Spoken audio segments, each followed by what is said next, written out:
الله العظيم صدق رسوله النبي الكريم نحن على ذلك من الشاهدين والشاكرين والحمد لله رب العالمين اللهم صل على سيدنا محمد وعلى آل سيدنا محمد وأصحاب سيدنا محمد وبارك وسلم عليه اللهم صل على سيدنا محمد وعلى آل سيدنا محمد وأصحاب سيدنا محمد وبارك وسلم عليه اللهم صل على سيدنا محمد وعلى آل سيدنا محمد وأصحاب سيدنا محمد وبارك وسلم عليه سبحان ربك رب العزة عما يصفون والسلام على المرسلين والحمد لله رب العالمين.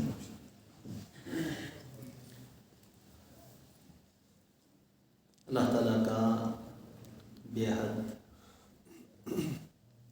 فضل کرم اور احسان ہوا کہ اللہ تعالیٰ نے اپنے گھر کے اندر تھوڑی دیر کے لیے بیٹھنے کی توفیق نصیب فرمائی. بزرگوں، اللہ تعالیٰ نے ہمیں بے شمار نعمتوں سے نوازا ہے. نعمتیں اتنی دی ہیں کہ ہم ان نعمتوں کو شمار بھی نہیں کر سکتے. خود اللہ تعالیٰ قرآن مجید میں ارشاد فرماتے ہیں وَإِن تَعُدُّوا نِعْمَتَ اللَّهِ لَا تُحْصُوهَا، کہ اگر تم میری نعمتوں کو شمار کرنے لگو تو شمار نہیں کر سکتے. اپنے بدن میں دیکھیں ہم کتنی نعمتیں اللہ تعالیٰ نے ہیں.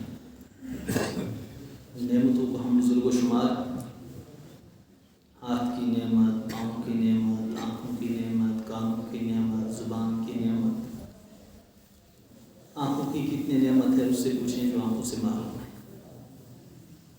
زبان کی کتنی نعمت، کتنی بڑی نعمت ہے یہ اس سے پوچھیں جو بولنے سے محروم ہے. ہاتھ کتنی بڑی نعمت ہے یہ اس سے پوچھیں جو ہاتھوں کی نعمت سے محروم ہے. پاؤں کتنی بڑی نعمت ہے بزرگوں، اس سے پوچھیں جو پاؤں کی نعمت سے محروم ہے. اندرونی کتنی نعمتیں اللہ تعالیٰ نے دی اور کتنا منظم نظام اور طاقتور نظام اللہ تعالیٰ نے بنایا. چبانے کے لیے دانت دیے، چکھنے کے لیے زبان دی. کھا بھی رہے ہیں، چبا بھی رہے ہیں، چکھ بھی رہے ہیں اور ساری چیزیں معدے میں پہنچنے کے بعد اللہ تعالیٰ نے اس کو ہضم کرنے کا ایک مادہ عطا کیا. ہم غذا کھاتے ہیں، ہضم ہوتے ہیں، اچھی چیزوں سے خون بنتا ہے اور جو کچرا ہوتا ہے پیشاب پاخانے کی صورت میں باہر. گردے کتنی بڑی نعمت ہے اور قیمت اس کی کتنی ہے. کسی کا ایک خراب ہو جائے ساری زندگی کا سرمایہ لگا دیتا ہے. دل کتنا قیمتی ہے بزرگوں. اگر ایک بار دل کا خراب ہو جائے اس انسان کو ڈر لگا رہتا ہے ابھی مروں گا تبھی مروں گا.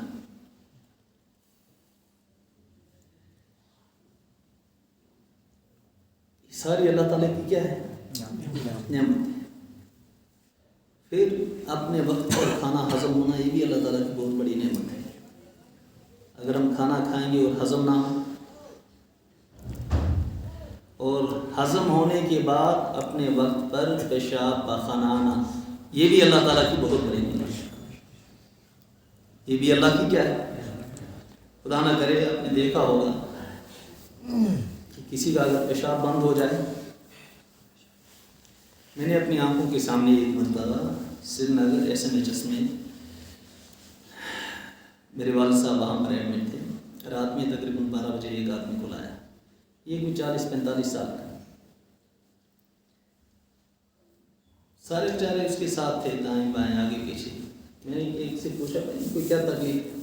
کہ لگے 2-3 گھنٹوں سے وہ یورین پاس نہیں ہو رہا ہے. وہ بیچارہ ایسے تڑپ رہا تھا جیسے مچھلی کو پانی سے باہر نکالنے کے بعد مچھلی تڑپ گئی. خیر کوئی 2 بجے کے آس پاس اس آدمی کی وفات ہو گئی۔ وفات کیوں ہوئی؟ اس لیے کہ پیشاب اپنے وقت پر پاس پیشاب کا اپنے وقت پر آنا بزرگ، یہ بھی اللہ تعالیٰ کی بہت بڑی نعمت ہے۔ پھر ہم مادی اعتبار سے دیکھیں، اللہ نے ہمیں زمین دی، جائیدادیں دی، باغات دیے، مکانات دیے، ہمیں تجارت بھی دی، مال بھی دیا، نوکریاں بھی دی، عہدے بھی دیے۔ یہ بھی اللہ کی نعمت ہے، یہ بھی اللہ کی کیا ہے؟ کسی آدمی کے پاس مکان ہے اور کشادہ مکان ہے، روایت میں اللہ کے رسول صلی اللہ علیہ وسلم نے ارشاد فرمایا خوش قسمت ہے وہ انسان جسے کشادہ مکان میسر آ جائے۔ مکان بھی کشادہ ہے، اس میں صحن بھی کشادہ ہے اور کمرے بھی بڑے بڑے ہیں تاکہ 10 مہمان اگر آئیں اطمینان سے بیٹھ جائیں۔ فرمایا خوش قسمت ہے وہ انسان جسے نیک بیوی میسر آ جائے۔ نیک بیوی کا ملنا یہ بھی انسان کی خوش قسمتی کی علامت ہے۔ اور پھر فرمایا کہ اچھی سواری، عمدہ سواری۔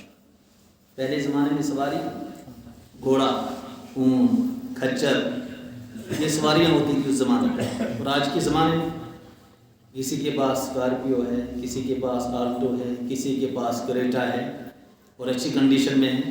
یہ اس انسان کی کیا ہے؟ خوش قسمتی کی علامت ہے۔ یہ ساری نعمتیں ہیں۔ ماں باپ انسان کے پاس یہ بھی نعمت، بیوی ہے یہ بھی نعمت، بچے ہیں یہ بھی نعمت، بچیاں ہیں یہ بھی نعمت۔ کسی کو بچے اور بچیاں دونوں ہیں، یہ بھی اللہ تعالیٰ کی نعمت۔ اور کسی کو بچے ہی بچے، یہ بھی اللہ کی نعمت۔ اور کسی کو بچیاں ہی بچیاں، یہ بھی اللہ کی نعمت۔ کسی کو نہ بچے نہ بچیاں، اس کے لیے یہی نعمت۔ اس کے اولاد کا نہ ہونا ہے کیا ہے؟ یہ سب اللہ کے ہاتھ ہے۔ کسی کو بیٹے دیے، کسی کو بیٹیاں دی، اور کسی کو بیٹے اور بیٹیاں دونوں، کسی کو نہ بیٹے اور نہ ہی بیٹیاں۔ خواجہ عزیز الحسن مجذوب صاحب رحمۃ اللہ علیہ فرماتے ہیں، یہ حضرت تھانوی رحمۃ اللہ علیہ کے بہت بڑے خلیفہ گزرے ہیں، بہت بڑے اللہ والے، اور فرماتے تھے نہ یہ حال اچھا نہ وہ حال اچھا، نہ یہ حال اچھا وہ حال اچھا، خدا جس میں رکھے وہی حال اچھا، خدا جس میں رکھے وہی حال اچھا۔ کسی کو اولاد دے کر کے آزماتا ہے اور کسی کو نہ دے کر کے آزماتا ہے۔ جس حال میں اللہ رکھتے ہیں نا اس انسان کے لیے وہی حال اچھا ہے۔ بزرگوں یہ ساری نعمتیں ہیں، لیکن ہیں عارضی نعمتیں۔ نعمتیں کیا ہیں؟ عارضی۔ ہمارا حسن بھی ختم ہو جائے گا، جوانی بھی ختم ہو جائے گی، ہمارا بڑھاپا بھی ختم ہو جائے گا، ہمارے مکان بھی ختم ہو جائیں گے، ہماری زمینیں بھی ختم ہو جائیں گی، ہماری جائیدادیں بھی ختم ہو جائیں گی، ہمارے عہدے بھی ختم ہو جائیں گے۔ تو مرنے کے بعد کچھ دنوں تک گھر والے رشتہ دار یاد رکھیں گے، ایک وقت آئے گا وہ بھی بھول جائیں گے، وہ بھی بھول جائیں گے۔ قیمتی نعمت کیا ہے بزرگوں؟ دائمی نعمت کیا ہے؟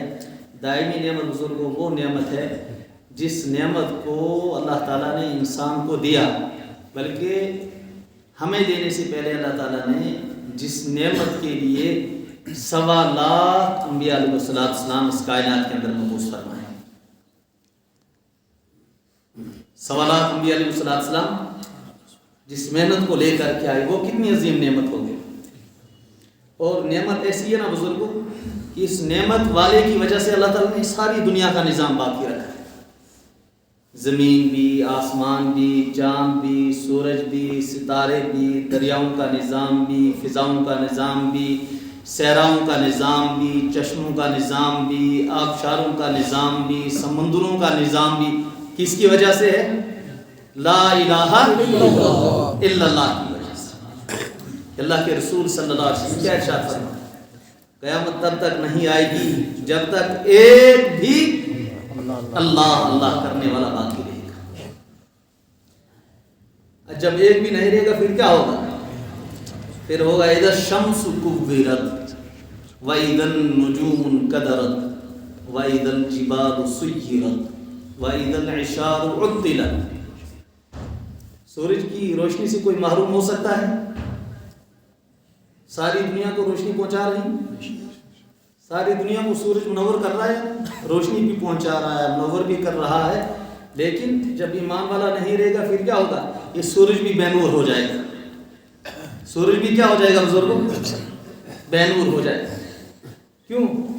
اس لیے کہ یہ بھی مخلوق ہے، یہ خالق. سورج خالق نہیں ہو سکتا، نہ ہی خدا ہو سکتا ہے. ہم سے اگر کوئی کہے گا سوریہ نمسکار کرو، ہم کیا کہیں گے؟ نہیں، ہم سوریہ نمسکار والے نہیں ہیں، بلکہ ہم سورج کو پوجے پیدا کرنے والے کے بندے. کس کے بندے؟ ہم سورج کو پیدا کرنے والے. ابراہیم علیہ السلام کو جب گھر سے نکالا گیا نا، پہنچے بیابان کے اندر، وہاں انہوں نے ستاروں کو دیکھا. ستاروں کو دیکھنے بعد کیا کہا؟ یہی میرا خدا ہو سکتا ہے. تھوڑی دیر کے بعد وہ بھی کمزور پڑنے لگے اور چاند نکلا. چاند کو دیکھ کر کے ابراہیم علیہ السلام کیا کہنے لگے؟ ھذا ربی، یہی میرا خدا ہو سکتا ہے. لیکن چاند بھی کچھ دیر کے بعد غائب ہو چکا تھا، یہاں تک کہ سورج طلوع ہوا. جب سورج طلوع ہوا، ابراہیم علیہ السلام کیا کہتے ہیں؟ اگر کوئی خدا ہونے کے قابل ہے یہی سورج ہو سکتا ہے. کیوں؟ ھذا ربی ھذا اکبر، اس لیے کہ یہ میرا رب اس لیے ہے کہ یہ سب سے بڑا ہے. لیکن آہستہ آہستہ آہستہ آہستہ سورج بھی مغرب میں ڈوبنے کی تیاری کر رہا. وقت آیا سورج مغرب کے اندر ڈوب گیا. ابراہیم علیہ السلام کیا کہتے؟ یا قومی انی بریء مما تشرکون، اے میری قوم میں ان تمام چیزوں سے بری ہوں جن کو تم اللہ کا شریک ٹھہراتے. انی وجہت وجہی للذی فطر السماوات والارض حنیفا وما انا من المشرکین، میں اپنا چہرہ معبودان باطلہ سے پھیر کر کے ایک ذات واحد کی طرف متوجہ کر رہا ہوں جس نے آسمانوں کو بھی اور زمینوں کو بھی پیدا کیا. جس نے آسمانوں کو بھی اور زمینوں کو بھی پیدا کیا. یہ دنیا کا نظام تب تک ہے بزرگوں جب تک ایمان والا ہے. ایمان والا نہیں رہے گا ختم معاملہ. اب ایمان والے کی اللہ تعالیٰ نے ذمہ داری دی. ذمہ داری مجھے بھی ہے، آپ کو. گاؤں میں بسنے والا اس کی بھی ذمہ داریاں ہیں، اور شہر میں بسنے والے ان کی بھی ذمہ داریاں ہیں. مزدور ہے اس پر بھی کچھ ذمہ داریاں عائد ہوتی ہیں، ملازم ہے اس پر بھی کچھ ذمہ داریاں. کیا ذمہ داریاں ہیں بزرگوں؟ اس ذمہ داری کو سمجھانے کے لیے اللہ تعالیٰ نے ہماری جانب جناب رسول اللہ صلی اللہ تعالیٰ علیہ وسلم کو مبعوث فرمایا اور ہمیں دکھا کر کے یہ تم نے زندگی گزارنی ہے، کیسے گزارنی ہے. تمہارا بچپن کیسا ہو، تمہارا لڑکپن کیسا ہو، تمہاری جوانی کیسی ہو، تمہاری عبادت کیسی ہو، تمہاری بندگی کیسی ہو، تمہاری ملازمت کیسی ہو، تمہاری تجارت کیسی ہو، تمہاری شادی کیسی ہو، تمہارا معاشرے کے اندر رہنا کیسا ہو، بستیوں کے اندر رہنا کیسا ہو. اگر تم طالب علم ہے تو کیسے زندگی گزارو، عالم ہو تو کیسی زندگی گزارو، غیر عالم ہو تو کیسی زندگی گزارو. آپ کی اجتماعی زندگی کیسی ہو، انفرادی زندگی کیسی ہو، اپنے گھر والوں کے ساتھ زندگی کیسی ہو، اور گھر والوں سے باہر زندگی، اس کو سمجھانے کے لیے اللہ تعالیٰ نے جناب رسول اللہ صلی اللہ علیہ وسلم کو مبعوث فرمایا. اور جناب رسول اللہ صلی اللہ علیہ وسلم کی تعلیمات جو ہی بچہ دنیا کے اندر آتا ہے یہیں سے شروع ہو جاتی ہیں رہنمائی کرنے کی، یہیں سے رہبری کر رہی ہے. جو ہی بچہ کہاں آیا؟ بچہ دنیا میں آیا. آنے کے بعد سب سے پہلا حکم کیا ہے اس بچے کے لیے؟ اس کے دائیں کان میں آذان دو اور بائیں کان میں. آپ دیکھیں کسی عورت کے یہاں اگر 20 سال کے بعد بچہ پیدا ہو، وہ عورت اپنے بچے کو دودھ نہیں پلائے گی. کیا کہے گی؟ بچے کو میں دودھ بعد میں پلاؤں گی، پہلے اس کے کان میں اللہ کا نام اور اللہ کے رسول صلی اللہ علیہ وسلم کا نام پہنچا. اگر عورت جاہل بھی ہے نا تو اس کا دل تڑپ رہا ہے. کیوں؟ 20 سال کے بعد اللہ تعالیٰ نے مجھے یہ نعمت دی ہے، لیکن پھر بھی کیا کہے گی؟ نہیں، پہلے اس بچے کے کان میں آذان، اس کے بعد کیا ہونا چاہیے؟ اقامت. اس کے بعد میں اپنے لخت جگر کو اور اپنے نور نظر کو دودھ پلاؤں. آذان کے بعد اب ذمہ داری ہے ماں کی. اب ماں بچے کو دودھ پلائے یہاں تک کہ بچہ 7ویں دن میں پڑ جائے. 7ویں دن کے بعد اب اس کا عقیقہ کرو، اس کے سر کے بال اتارو، اور اگر زعفران دستیاب ہے، زعفران کا پانی اس کے سر پر لگاؤ، بالوں کے ہم وزن چاندی صدقہ کرو، اور اگر بیٹا ہے 2 جانوروں کو ذبح کرو، اگر بیٹی ہے تو اگر 2 نہیں ہے 1 بھی کر سکتے ہیں، 7ویں دن نہیں کر سکتے ہیں 14ویں دن کریں، 14ویں دن نہیں کر سکتے تو 21ویں دن کریں، گنجائش ہے کریں، اگر گنجائش نہیں ہے تو قرض دینے کی ضرورت نہیں۔ اس لیے کہ اللہ کے رسول صلی اللہ علیہ وسلم ارشاد فرماتے ہیں وَمَنْ شَاءَ فَلْيُعِنْ، جس کے پاس گنجائش ہو جو چاہے عقیقہ کرے، عَنِ الْغُلَامِ شَاطَانْ وَعَنِ الْجَارِيَةِ شَاطٌ، لڑکی کی طرف سے 2 بکرے یا مینڈے اور لڑکی کی طرف سے 1۔ اب اسے خود بھی کھاؤ، غریبوں کو بھی کھلاؤ، امیروں کو بھی کھلاؤ، رشتہ داروں کو بھی کھلاؤ، اس میں کوئی قید نہیں۔ اب ماں اس بچے کو دودھ پلائے گی 2.5 سال تک، کتنی مدت تک؟ 2.5 سال تک، یہاں تک کہ جب یہ بچہ بولنے کے قابل ہو گیا، پہلے نمبر پر اب ماں باپ کی ذمہ داری بنتی ہے کہ پہلے اس بچے کو تعارف کرائیں کس کا؟ اس کی زبان پر نام جاری کرائیں کس کا؟ اللہ کا اور محمد الرسول اللہ صلی اللہ علیہ وسلم۔ اب ہمارا بچہ 3 سال کا بھی ہو جاتا ہے، 4 کا بھی ہو جاتا ہے، 5 کا بھی، 7 کا بھی، 6 کا بھی، اسے اے فار ایپل یاد ہوگا، لیکن الف سے اللہ کا تعارف نہیں کراتا ہے۔ اس بچے کو بی فار بال تو آئے گا، لیکن میم سے محمد الرسول اللہ صلی اللہ علیہ وسلم نہیں آئے گا۔ ذمہ داری ماں باپ کی بچپن سے ہی بچے کو اللہ کا تعارف کرائے، اس کی زبان پر کلمہ طیبہ جاری کرائے، یہاں تک کہ یہ بچہ 7 سال کا ہو جائے گا نا، 7 سال کا، اب کیا ذمہ داری بنتی ہے؟ 7-8 سال اس بچے کو عادی کس کا بنائیں؟ نماز کا عادی بنائیں۔ کس کا عادی بنائیں؟ نماز کا عادی بنائیں۔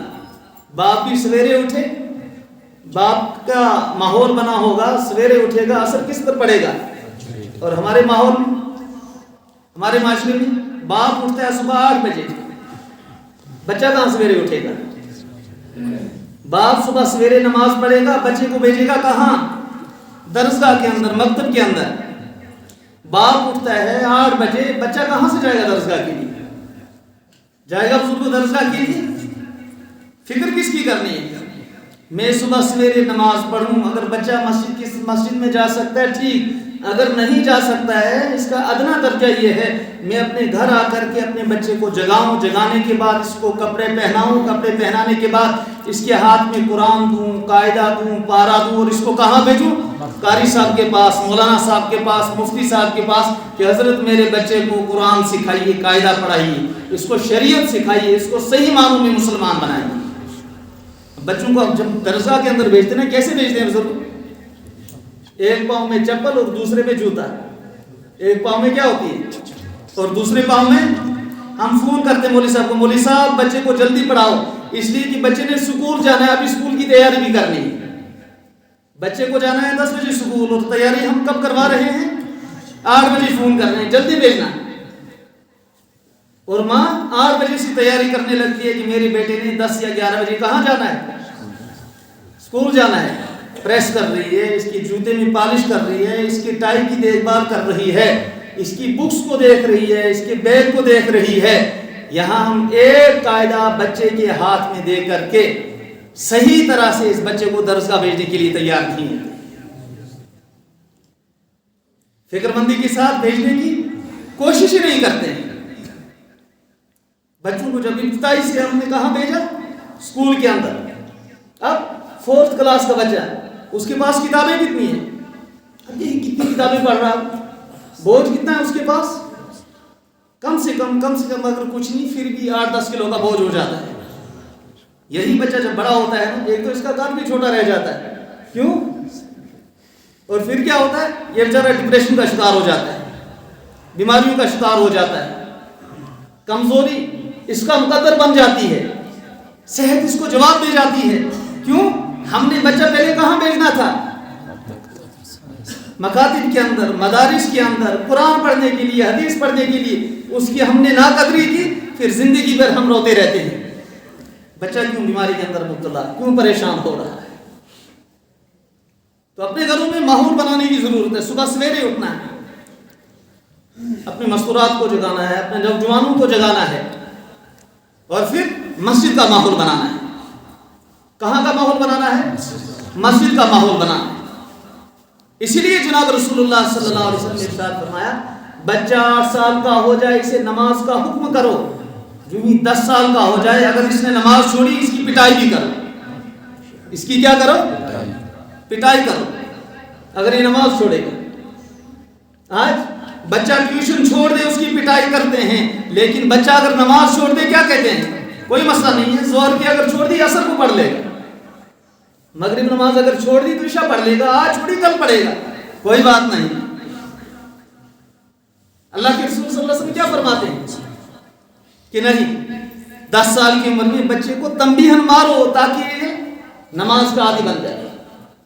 خواجہ قطب الدین بختیار کاکی رحمۃ اللہ تعالیٰ علیہ، یہ چھوٹے تھے نا، ان کے والد صاحب کا انتقال ہوا. والد صاحب کا کیا ہوتا؟ انتقال ہوا. لیکن انہوں نے اپنی اہلیوں کو وصیت کی تھی تم ایسا کرنا، اس بچے کو جو ہی بولنے لگے کہاں بھیج دینا؟ مکتب کے اندر. اسے پہلے قاری صاحب کے پاس بھیجنا، پہلے حافظ صاحب کے پاس بھیجنا. ٹھیک ہے کہ گھر والے کا انتقال ہوا، بچہ جو ہی بولنے لگا، اب اس کو پہلے کہاں بھیجا؟ مکتب کے اندر. مکتب کے اندر بھیجنے کے بعد جب یہ شام کو واپس لوٹا اپنے گھر، ماں سے کہنے لگا ماں مجھے کھانا دے دو، ماں مجھے کھانا. ماں نے کیا کہا؟ بیٹا پہلے وضو کرو، پھر جائے نماز بچھاؤ، 2 رکعت نماز پڑھ کر کے اللہ سے مانگو، اللہ تمہارے لیے کھانے کا انتظام کر دے. سمجھ آ رہی ہے سب؟ ٹھیک ہے. جب تک ماں نے کھانا تیار کر کے الماری کے اندر رکھ دیا، اس نے وضو بھی کیا، نماز بھی پڑھی، پھر اللہ سے بھی مانگا کہ ماں کھانا، کہ بیٹا اب تلاش کرو یہیں کہیں اللہ میاں نے بھیجا ہوگا. دیکھا الماری کے اندر کھانا ہے، دوسرے دن پھر گیا درس کا. اس نے وہاں مولوی صاحب سے سبق پڑھا، گھر آیا ماں کھانا، کہ وہی کل والا عمل کرو، وضو کرو، 2 رکعت پڑھو، جائے نماز بچھاؤ، اللہ سے مانگو، اللہ انتظام کر دیں گے. تیسرے دن بھی، چوتھے دن بھی، 5ویں دن بھی، کئی دنوں تک ماں نے اس کا اسی طرح سے ماحول بنایا. ایک دن ماں چلی گئی بستی کے اندر، کوئی تقریب تھی، شادی بیاہ تھی، بچہ چلا گیا کہاں؟ مکتب کے اندر. بچے کے واپس آنے کا ٹائم ہوا، ماں کے ذہن میں آیا ہو آج تو میں نے کھانا ہی نہیں بنایا ہے. اب یہ ادھر رو رہی ہے، ادھر بچے کا آنے کا ٹائم ہو گیا. لیکن یہیں سے اللہ کی طرف متوجہ کر کیا کہتے اے اللہ، آج تک میں نے اس کا ایمان بنانے کی کوشش کی تھی، آج اگر اسے کھانا نہیں ملا ساری محنت رائے گاہ ہو جائے. ادھر سے بچہ ہے، بچے نے آگے کیا کیا؟ وضو کیا، 2 رکعت نماز پڑھی. 2 رکعت نماز پڑھنے کے بعد کیا کہا اسے؟ اے اللہ کھانے کا انتظام کر دے. آج میری ماں بھی گھر کے اندر موجود نہیں، آج میری ماں بھی گھر میں موجود نہیں ہے. ماں آئی نے اس نے جلدی جلدی کھانا تیار کر کے رکھ دیا الماری میں اور بچے کو جگایا، بیٹے اٹھو.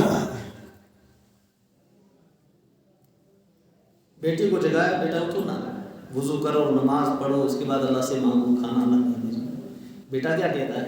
بیٹا کہتا ماں اللہ نے بہت اچھا کھانا کھلایا آج. اللہ نے کہا کیسے؟ کہا ویسے جیسے روز کا معمول تھا. میں آیا، آنے کے بعد میں نے وضو کیا، مصلی بچھا کر کے میں نے اللہ سے مانگے اللہ میرے لیے کھانے کا انتظام کر دے. آج میرے گھر کے اندر میری ماں بھی موجود نہیں، میری ماں بھی موجود نہیں ہے. پھر یہ بچہ کہتا ماں آج اللہ نے اتنا اچھا کھلایا نا، اتنا اچھا کھانا کھلایا، آج تک میں نے ویسا کھانا. مائیں ایسی تھی، بچے کیسے ہو رہے ہیں؟ قطب الدین بختیار کاکی رحمۃ اللہ تعالیٰ. ماں راتوں کو اٹھ کر کے مانگنے والے تھیں، تو بچے حجت الاسلام امام قاسم نانوتوی رحمۃ اللہ علیہ پیدا ہوتے تھے. ماں راتوں کو اٹھ کر کے اللہ کے سامنے جھکنے والی ہوتی تھی، تو بیٹے قطب دورہ رشید احمد گنگوہی رحمۃ اللہ تعالیٰ علیہ جیسے پیدا ہوتے تھے. ماں جب راتوں کو اٹھ کر مانگتی تھی اور بیٹا کیا ہوتا تھا؟ علامہ انور شاہ کشمیری رحمۃ اللہ تعالیٰ علیہ. اور آج ماں کیا حال ہے ہماری؟ ہمارے گھروں کے، ہمارے معاشرے کے، ہمارے نوجوانوں کے کیا حال ہے؟ دائیں ہاتھ میں سگریٹ ہے اور بائیں ہاتھ کے اندر موبائل ہے. چھوٹے بڑے کا احترام نہیں، عظمت نہیں، تہذیب نہیں، ادب اور احترام ختم ہو چکا ہے. ہمارے نوجوان کہاں مبتلا ہو رہے ہیں؟ منشیات کے اندر، شراب کے اندر، چوریوں کے اندر، بے حیائیوں کے اندر، بدکاریوں کے اندر، ڈکیتیوں کے اندر اور براؤن شوگر کے اندر. کیوں؟ ماں باپ نے بچپن کے اندر ان کی فکر نہیں کی. نوجوان مبتلا ہو رہے ہیں کس میں؟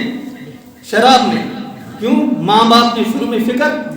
نوجوان مبتلا ہو رہے ہیں چرس میں. کیوں؟ ماں باپ نے شروع میں فکر. نوجوان مبتلا ہو رہے ہیں کس میں؟ براؤن شوگر میں. کیوں؟ ماں باپ نے شروع میں فکر نہیں کی. اگر ہم نے شروع میں سمجھایا ہوتا نا کہ شراب پینے کا کیا گناہ ہے، نشہ اور چیز کے استعمال کرنے پر اللہ کے نبی صلی اللہ علیہ وسلم نے کتنی سخت وعید سنائے. عن ابی ہریرہ رضی اللہ تعالی عنہ قال قال رسول اللہ صلی اللہ علیہ وسلم من شرب الخمر، اللہ کے رسول صلی اللہ علیہ وسلم نے ارشاد فرمایا جس آدمی نے شراب پی سب سے پہلا گناہ وہ کیا کرے گا؟ ترک الصلاۃ، پہلے نمبر پر یہ نماز کو چھوڑ دے گا. پہلے نمبر پر کس کو چھوڑ دے گا؟ پھر کیا فرمایا آپ صلی اللہ علیہ وسلم نے؟ وقع علی امہ وعمتہ وخالتہ، یہ شرابی اب خالہ کے ساتھ، ماں کے ساتھ اور پھوپھی کے ساتھ منہ کالا کر سکتا ہے. اگر اس نوجوان کے ذہن کے اندر یہ چیز بچپن میں بٹھائی جا چکی ہوگی، کیا بڑے ہو کر یہ شراب کے قریب جاتا؟ شراب کے قریب جاتا بزرگوں؟ ماحول نہیں ہے ہمارا معاشرہ، ختم ہو چکا ہے ہمارا معاشرہ. ہر ایک آدمی اس وقت دوڑ میں لگا ہو کہ میرے پاس اچھا مکان ہو، اچھی گاڑی ہو، اچھی نوکری ہو اور اچھا خاصا پلاٹ میرے پاس ہو، مجھے جو بھی کرنا پڑے میں کرنے کے لیے تیار ہوں، لیکن میرے پاس پیسے آئیں، میرے پاس مکان آئے، میرے پاس اچھی زمین ہو، میرے پاس اچھی جائیداد ہو، مجھے لوگ بڑا کہیں، میں اپنی بستی میں، اپنے رشتہ داروں میں، اپنے علاقوں میں، اپنے دوستوں میں، اپنے ساتھ چلنے والوں میں بڑا کہلاؤں. اس کے لیے ہر حربہ کرنے کے لیے تیار. ہماری شادیاں ہوتی ہیں نا بزرگوں، شادیاں ہماری 80% ہماری شادیاں کیسی ہوتی ہیں؟ ہم لون لیتے ہیں، ہم سود پر پیسہ لیتے ہیں، ہم لوگوں سے قرض لیتے ہیں، پھر ہم شادیاں کرتے ہیں، پھر ہم لوگوں کو دعوتیں کھلاتے ہیں. اگر بچپن سے ہمارے ذہن کے اندر بیٹھا ہوتا ہے کہ سود کھانا گناہ ہے، سود لینا گناہ ہے، سود دینا گناہ ہے، سود کا گواہ، اس پر گواہ بننا یہ گناہ ہے اور اس کا لکھنے والا گناہگار ہوگا اور ان پر اللہ تعالیٰ نے لعنت فرمائی ہے. اور آپ صلی اللہ علیہ وسلم نے ارشاد فرمایا سود کھانے کے 70 درجے ہیں گناہ کے لحاظ سے. کتنے درجے ہیں؟ اور فرمایا ایسروا، سب سے ہلکا گناہ کیا ہے؟ سب سے ہلکا سود کھانے کا گناہ کیا ہے؟ این کہ الرجل امہ، گویا کہ وہ سود کھانے والا اپنی ماں کے ساتھ مکالہ کر رہا، بدکاری کر رہا. اور ہم مکان اچھا ہو، مجھے کچھ بھی کرنا پڑے، سود لینا پڑے، لینے کے لیے تیار. کیوں؟ ماحول بنا نہیں ہے. ماحول بنا جیسا کیا کرنا ہے؟ جو تعلیمات ہے جناب رسول اللہ صلی اللہ علیہ وسلم ان کو شروع سے ہی اپنے دلوں کے اندر بٹھائیں، اس کا ماحول بنائیں اپنے گھروں میں، اپنے معاشرے. 10 سال کا بچہ ہو جائے اب اگر اس نے نماز نہیں پڑھی، اس کی کیا کرنی ہے؟ تنبیہاً اس کی پٹائی کرنی ہے تاکہ یہ نماز کا عادی بن جائے، تاکہ اس کا عادی بن جائے نماز. یہاں تک کہ جو ہی یہ بچہ بالغ ہو جائے، بالغ ہونے کے بعد اللہ کے نبی صلی اللہ علیہ وسلم نے ارشاد فرمایا بیٹا ہو یا بیٹی، اس کے بالغ ہونے کے بعد اگر کوئی مناسب رشتہ آ رہا ہے رشتہ طے کر دیا جائے. بالغ ہونے کے بعد اگر کوئی رشتہ آ رہا ہے تو اس کا کرتے ہیں. ہمارے معاشرے میں 16 سال کے بچے کی یا بیٹی کی شادی کرنے کو عیب سمجھا جاتا ہے، 20 سال کے بیٹی کی شادی کرنے کو عیب سمجھا جاتا ہے، 25 سال کی بیٹی کو بھی یا بیٹی کی شادی کو بھی کیا سمجھا جاتا ہے؟ عیب سمجھا جاتا ہے. شادی کب ہوگی؟ 30 سال کی عمر میں، 32 سال کی عمر میں، 35 سال کی عمر میں، 36 سال کی عمر میں، 38 سال کی عمر میں، 40 سال کی عمر میں شادیاں ہو رہی ہیں. کتنی عمر میں؟ 40 سال کی عمر میں شادیاں ہو رہی ہیں. اور یہاں 30 سال والے سے کہا جائے گا نا تمہاری شادی، وہ بھی اپنا منہ چھپائے گا، مجھے شرم آ رہی ہے شادی کا کہہ رہے۔ کیا فرما رہے ہیں آپ صلی اللہ علیہ وسلم؟ بیٹا بالغ ہو جائے، مناسب رشتہ آ جائے، اب کیا کرو اس کا رشتہ طے کرو۔ اور فرمایا آپ صلی اللہ علیہ وسلم کہ نکاح نصف ایمان ہے، نکاح کیا اس کا نصف ایمان، یہ گناہوں سے بچے گا، آنکھوں کے گناہوں سے بچے گا، اب زبان کے گناہوں سے بھی بچے گا، اللہ تعالیٰ اس کو جسمانی گناہوں سے بھی محفوظ رکھیں گے۔ کیوں؟ اس لیے کہ جناب رسول اللہ صلی اللہ علیہ وسلم کی تعلیمات پر عمل کر رہا ہے بالغ ہونے کے بعد۔ لیکن ہم کیا سوچتے ہیں؟ اب نوجوان سوچتا ہے میرے پاس کیا ہو، مکان ہو، دکان ہو، ملازمت ہو، گاڑی۔ میں نے اپنے ایک نوجوان سے کہا شادی کر لو، ملازم تھا بیچارہ، تقریباً 32-33 سال کا تھا، کہنے لگے نہیں مجھ صاحب ابھی شادی نہیں کروں گا۔ میں نے کہا کیوں؟ کہا دیکھو نوکری تو ہو چکی ہے میرے پاس، اب میں سوچ رہا ہوں پلاٹ ہے، میں مکان بناؤں گا۔ کیا بناؤں گا؟ مکان بناؤں گا، اس کے بعد میں اپنی گاڑی لوں گا، اور پھر مجھے کہنے لگا کہ میں اپنی ٹانگوں پر ذرا کھڑا ہو جاؤں گا، اس کے بعد میں شادی کروں گا۔ اس کے بعد کیا کروں گا؟ شادی تو نہیں ہوئی بیچارے کی، بس کنوارا ہی وہ قبر کے اندر پہنچ گیا۔ کنوارا ہی کہاں پہنچ گیا؟ قبر کے اندر۔ آپ صلی اللہ علیہ وسلم کی تعلیمات کو بزرگوں ہم نے ٹھکرا دیا ہے، ہم نے چھوڑ دیا۔ ہمارے اندر اب عظمت، کتنی تکلیفیں اٹھائیں آپ صلی اللہ علیہ وسلم نے۔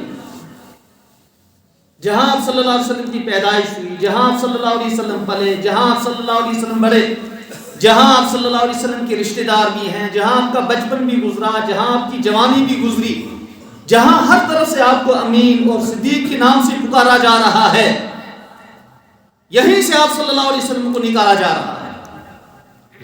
اور نکالا بھی کیسے جا رہا ہے؟ سال میں نکالا جا رہا ہے کہ بیت اللہ شریف کے اندر 2 رکعت پڑھنے کی بھی آپ صلی اللہ علیہ وسلم کو اجازت نہیں دی جا رہی ہے۔ اجازت نہیں دی جا رہی۔ یہاں سے پہنچے کہاں؟ جبل سور۔ وہاں پہنچنے کے بعد آپ صلی اللہ علیہ وسلم دیکھتے ہیں بیت اللہ شریف کو، اور پھر کیا کہہ رہے ہیں؟ تو شہر عظیم ہے، میں نکلنا نہیں چاہ رہا تھا، لیکن تیرے مکین، تیرے رہنے والے مجھے یہاں پر رہنے نہیں دے رہے۔ پھر 3 دن وہاں قیام کرنے کے بعد کہاں رک کیا؟ مدینہ طیبہ کی جانب۔ کہاں کی طرف؟ کتنا دشوار گزار سفر، 300-400 450 کلومیٹر۔ آج آدمی تھک جاتا ہے، اتنی سہولیات کے زمانے میں اس وقت کتنی تکلیف ہوئی ہوگی آپ صلی اللہ علیہ وسلم جب مکہ المکرمہ سے چلے ہوں گے، کتنے کانٹے آپ صلی اللہ علیہ وسلم کے مبارک پاؤں کے اندر چبھے ہوں گے، آپ صلی اللہ علیہ وسلم کی پنڈلیوں کے اندر کتنا درد ہوا ہوگا، ہمیں اس کا احساس ہے؟ کس قدر آپ صلی اللہ علیہ وسلم کا جسم مبارک چور ہوا ہوگا جب آپ پیدل کہاں کی طرف چل رہے تھے، کتنی بھوک لگی ہوگی جناب رسول اللہ صلی اللہ علیہ وسلم کو جب آپ صلی اللہ علیہ وسلم چل رہے تھے، کتنی مرتبہ آپ صلی اللہ علیہ وسلم کو پیاس لگی ہوگی لیکن ساتھ میں پانی موجود نہیں ہوگا، کتنی تکلیفیں اٹھائی بزرگ۔ ابوبکر صدیق کے بارے میں کیا آتا ہے؟ آپ صلی اللہ علیہ وسلم کے ساتھ تھے، کبھی دائیں جانب، کبھی بائیں جانب، کبھی آگے اور کبھی پیچھے۔ کس جناب رسول اللہ آپ صلی اللہ علیہ وسلم فرماتے ہیں ابوبکر کیا، کبھی آگے، کبھی پیچھے، کبھی دائیں، کبھی بائیں۔ ابوبکر صدیق کیا کہنے لگے؟ یا رسول اللہ صلی اللہ علیہ وسلم، یہاں آپ کے دشمن ہیں مکہ میں، دائیں جانب جاتا ہوں پھر اچانک بائیں جانب آتا ہوں، اس لیے ڈر ہے کہ کہیں بائیں طرف سے کوئی دشمن آپ پر حملہ نہ کر دے، پھر اچانک پیچھے آتا ہوں کہ پیچھے سے آپ پر کوئی آ کر حملہ نہ کر دے، پھر آگے آتا ہوں تاکہ آگے کی طرف سے کوئی، پھر دائیں جانب آتا ہوں تاکہ یہاں سے کوئی۔ پورا سفر مکہ سے مکرمہ تک اسی طرح طے ہوا، کبھی ابوبکر دائیں جانب ہیں، کبھی بائیں جانب ہیں، کبھی آگے ہیں، کبھی پیچھے ہیں۔ کیوں؟ دشمن کا خوف ہے کہیں سے اچانک آ کر جناب رسول اللہ صلی اللہ علیہ وسلم پر حملہ ہونا۔ کیسے آپ میں نکلے بزرگ؟ اور ہمارا حال کیا ہے؟ ہم اپنے بچے کو نماز پڑھنے کے لیے بستر سے اٹھانے کے لیے تیار نہیں ہیں۔ ہم اپنے گھروں میں اپنی مسکرات سے یہ کہنے کے لیے بھی یا یہ کہتے کہتے بھی ڈر محسوس کرتے ہیں کہ پردے کا اہتمام کر، برقعے کا اہتمام کر لو، غیر محبوب سے دور ہو، یہ کہنے میں بھی ڈر لگتا ہے۔ اس لیے بزرگوں آج اسے ماحول بنانے کی فکر کرنی ہے۔ کس کی فکر کرنی ہے؟ ماحول بنانے کی فکر۔ ہمارے نوجوان کے اندر بھی دین ہو، بچوں کے اندر بھی دین ہو، مستورات کے اندر بھی دین ہو، بڑوں کے اندر بھی دین ہو، چھوٹوں کے اندر بھی دین ہو۔ ہمارے معاشرے میں بھی کیا ہو؟ پاک اور صاف معاشرہ بزرگوں تب وجود کے اندر آئے گا جب جناب رسول اللہ صلی اللہ علیہ وسلم کی تعلیمات پر عمل کیا جائے گا۔ فکر ہم سب نے کرنی ہے، ہم سب نے۔ آپ صلی اللہ علیہ وسلم جیسے ایک یتیم کے لیے نمونہ ہے نا، ایسے آپ صلی اللہ علیہ وسلم ایک جوان کے لیے بھی نمونہ ہے۔ ایسے آپ صلی اللہ علیہ وسلم کس کے لیے نمونہ ہے؟ ہم دین کس کو سمجھتے ہیں؟ نماز پڑھ لی، حج کر لیا، روزے رکھ لیے، بس ہو گیا شاید معاملہ۔ بزرگوں زندگی کے جتنے گوشے ہیں ہر گوشے میں جناب رسول اللہ صلی اللہ علیہ وسلم کی تعلیمات اور رہبری موجود ہے۔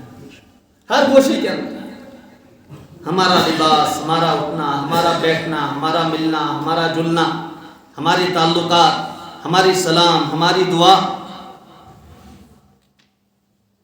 ایک مسلمان دوسرے مسلمان سے ملے کیسے؟ السلام علیکم ورحمۃ اللہ، سلام کریں، مصافحہ کریں، سلام کریں اور مصافحہ کریں۔ اور مصافحہ کیسے؟ دو ہاتھ سے مصافحہ کریں۔ کیسے مصافحہ کریں؟ حضرت ابو ہریرہ رضی اللہ تعالیٰ عنہ فرماتے ہیں میں نے آپ صلی اللہ علیہ وسلم سے مصافحہ کیا اس حال میں کہ میرا ہاتھ یدی بین یدیہ، میرا ہاتھ آپ صلی اللہ علیہ وسلم کے دونوں مبارک ہاتھوں میں تھے۔ اور اس کے بعد کیا کرنا ہے؟ مانکا کرنا ہے۔ کیا کرنا ہے بزرگوں؟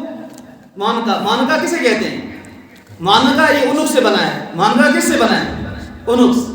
اور عنق کہتے ہیں گردن کو، مانکا کہتے ہیں دو گردنوں کا آپس میں ملانا، دو گردنوں کا آپس میں ملانا۔ اور ہم جب ایک دوسرے سے گلے ملتے ہیں کیسے ملتے ہیں؟ ہم ایک دوسرے کا وزن بھی کر لیتے ہیں، ٹھیک ہے نا؟ ایک دوسرے کو زور سے پکڑنے کے بعد دباتے بھی ہیں اور ایک دوسرے کا وزن بھی کرتے ہیں، اٹھاتے بھی ہیں۔ یہ مانکا بلکہ یہ کیا ہے؟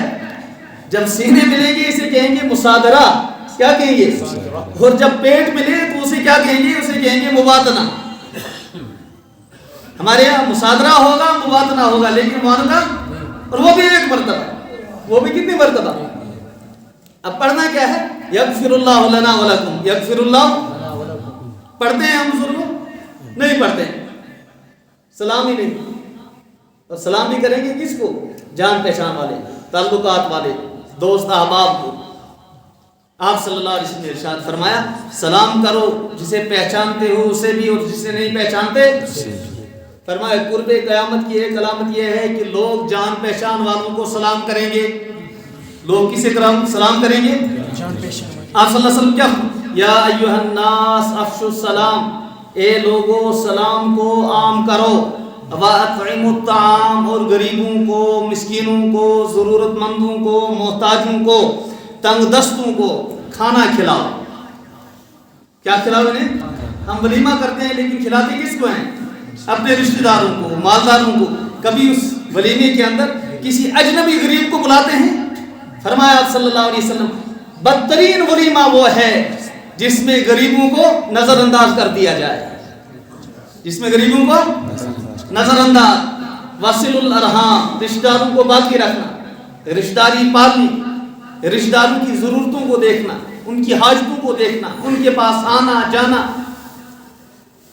وصلوا باللیل والناس ینام، راتوں کو اٹھ کر کے نماز پڑھنا، تہجد کی نماز مراد، راتوں کو اٹھ کر کے نماز اس حال میں پڑھنا کہ لوگ سو رہے ہو۔ فرمایا صلی اللہ علیہ وسلم یہ چار عمل کرو، ٹہلتے ٹہلتے کہاں جاؤ گے؟ جنت کے اندر پہنچ جاؤ گے۔ اب جنت کا معنی کتنا آسان ہے۔ لہٰذا آج کے بعد کیا کریں گے؟ ہم سلام کریں گے، جسے پہچانتے ہیں اسے بھی سلام کریں گے، جسے نہیں پہچانتے ہیں اسے بھی سلام کریں گے۔ مصافحہ کریں گے دو ہاتھوں سے، لیکن اگر ایک ہاتھ مصروف ہے، اس میں بیگ رکھا ہوا ہے یا یہ ہاتھ مصروف ہے، ایک ہاتھ سے بھی کر سکتے ہیں مجبوری کی حالت میں، لیکن عام حالات میں دو ہاتھ سے مصافحہ کریں گے نا بزرگوں۔ اور پھر مانکا بھی کریں گے نا، مانکا کریں گے، دونوں گردوں کو آپس میں ملائیں گے۔ آپ صلی اللہ علیہ وسلم نے ارشاد فرمایا ما من مسلمین یلتقیان فصافحان، جب دو مسلمان آپس میں ملتے ہیں پھر مصافحہ بھی کرتے ہیں، فرمایا غفر لہما ثُمَّ قَبْلَ أَن يَتَفَرَّقَا، ان دونوں کے جدا ہونے سے پہلے اللہ تعالیٰ ان کے گناہوں کو معاف کر دیتے ہیں. ان کے جدا ہونے سے پہلے کیا کرتے ہیں؟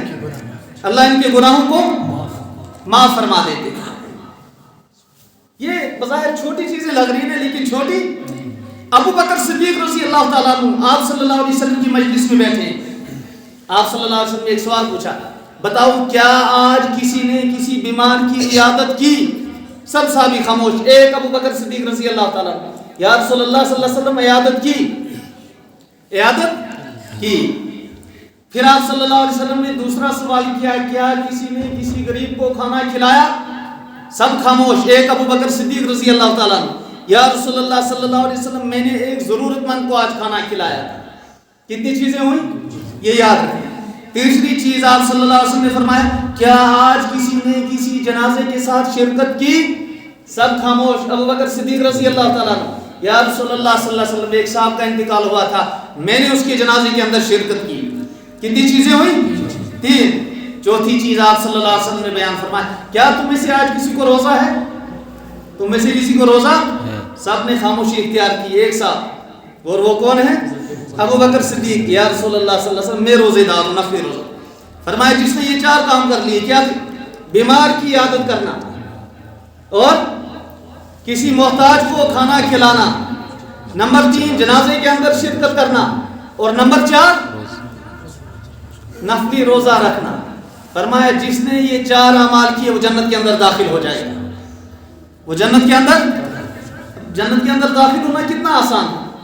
لیکن اب سیکھنا ہے عیادت کیسے کریں گے، تعزیت کیسے کریں گے، بیمار پرسی کیسے کریں گے، جائیں گے تو کیسے جائیں گے، عیادت کریں گے تو کیسے کریں گے. یہ ساری چیزیں پوچھنی ہیں اور پوچھ کر کے کرنی ہے. کیسے کرنی ہے؟ ہم لا علم ہیں. ہم کیا ہے؟ لا علم ہیں. لا علم کا علاج کیا ہے؟ وہ کسی علم والے سے پوچھیں. ایک بیمار آدمی ہے نا، بیمار بزرگ، بیمار کہے کہ میں اپنا علاج خود ہی کروں گا، وہ کبھی تندرست ہو سکے گا کبھی تندرست؟ بیمار کا علاج کس بات میں ہے؟ کہ وہ کسی جاننے والے کی طرف رجوع کرے جو بدنی علاج میں ماہر ہو. ایک آدمی کے سر میں درد ہے، حکم کیا ہے؟ یہ ڈاکٹر کے پاس جائے. پیٹ میں درد ہوا، کہاں جائے گا؟ ڈاکٹر کے پاس. بدن میں کہیں تکلیف ہوئی، کہاں جائے گا؟ خدا نہ کرے ڈپریشن کا شکار ہو گیا، کہاں گیا؟ کہیں اندرونی درد ہو گیا، پیٹ میں، گردوں میں، دل کے اندر، دماغ کے اندر، ہاتھ کے اندر، پاؤں کے اندر، کہاں دوڑائیں گے اس کو؟ سردی ہو، گرمی ہو، دھوپ ہو، برف ہو، گولے بھی چل رہے ہوں گے نا، پھر بھی ہم فون کریں گے ایمبولینس جلدی سے بھیجو، پیشنٹ ہے گھر میں، اس کو ڈاکٹر صاحب کے پاس پہنچانا ہے. ٹھیک ہے. اب دینی مسائل کا علم ہم کس سے سیکھیں گے؟ اہل علم سے. کس سے سیکھیں گے؟ اس لیے کہ جناب رسول اللہ صلی اللہ علیہ وسلم کا ارشاد مبارک ہے، نہ پوچھنے والے کی شفا اس بات میں ہے کہ وہ پوچھنے والے کی طرف رجوع کرے. کس کی طرف رجوع کرے؟ پوچھنے والے کی طرف، جو اہل علم ہے. اور جو اہل علم ہے نا بزرگوں، اہل علم کو اللہ کے رسول صلی اللہ علیہ وسلم نے اپنا وارث بتایا. کیا بتایا؟ اپنا وارث. فرمایا العلماء ورثۃ الانبیاء. علماء انبیاء علیہ السلام کے وارث ہیں. اب دیکھو، جب ایک آدمی پہلے غیر عالم تھا، غیر عالم رہتے ہوئے اس کا کوئی رشتہ سوائے امتی کے جناب رسول اللہ صلی اللہ علیہ وسلم کے ساتھ. جو ہی اس غیر عالم نے علم دین سیکھا، اس نے قرآن بھی سیکھا، اس نے حدیث بھی سیکھی، اس نے قرآن و حدیث کی جتنے بھی متعلق علوم ہیں ان تمام علوم کو سیکھا، اس نے فقہ کو بھی سیکھا. اب مکمل عالم دین بن گیا. مکمل عالم دین بن کے بعد اب اس کا رشتہ کس کے ساتھ ہو گیا؟ جناب رسول اللہ صلی اللہ علیہ وسلم کے ساتھ. کس کے ساتھ رشتہ ہو گیا بزرگوں؟ دیکھو ایک مثال میں آپ کو دوں. ایک آدمی انتقال کرتا ہے، ایک آدمی، اب اس کے 2 بیٹے ہیں. کتنے بیٹے ہیں؟ 2 بیٹے ہیں. ایک کیا ہے؟ ایک اچھا پڑھا لکھا ہے اور دوسرا بالکل بیچارہ جاہل. ایک اچھا پڑھا لکھا اور دوسرا جاہل ہے. اس جاہل کو اگر خدا نہ خواستہ کوئی برا بلا کہنے لگے، وہ جو پڑھا لکھا ہے نا، کوٹھی بنگلے والا ہے، بتاؤ اس کو تکلیف ہوگی یا نہیں؟ کیوں؟ جس طرح سے یہ پڑھا لکھا آدمی جناب رسول اللہ صلی اللہ علیہ وسلم، جس طرح سے یہ پڑھا لکھا آدمی اس باپ کا وارث ہے، اسی طرح سے وہ جاہل بھی کس کا وارث ہے؟ اس کا وارث.